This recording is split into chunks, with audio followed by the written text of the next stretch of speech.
I'm here in Jersey City, walking Columbus Square. And what I want to show, when someone asks me, is when you come to America as a foreigner, what is the experience like?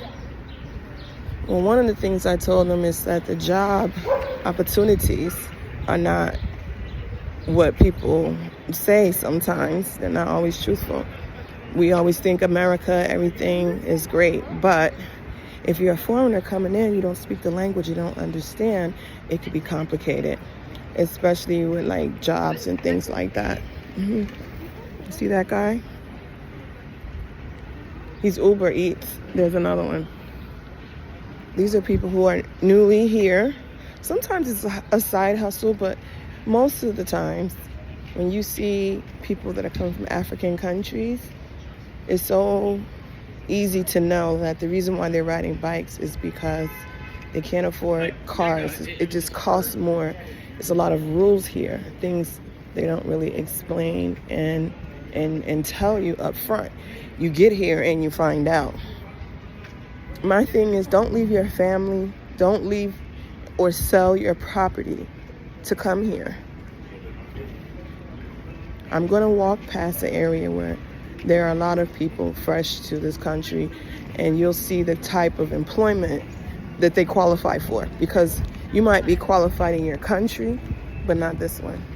You have to start over, and I think a lot of people are not realizing that. Here's a grouping of bikes. Here's another one. They're all over because that's the only job in this area that they qualify for. I really, really would love to be bold and just stop one day. I probably will one day and stop and just talk to them and ask them questions. What happened? Where are they from? Where are they coming from? Here's another one coming.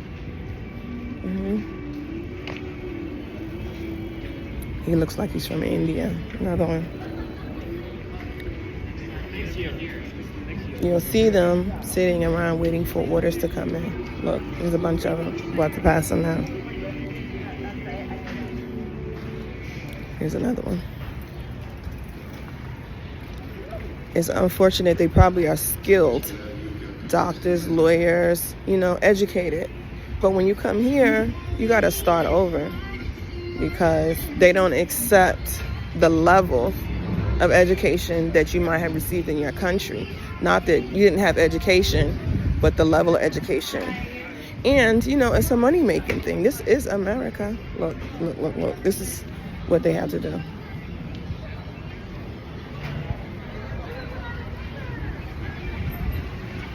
So more than likely, if you come here and you don't have support and no one's helping you and no one's giving you guidance and telling you what you need to do, helping you with food and resources, and you won't make it.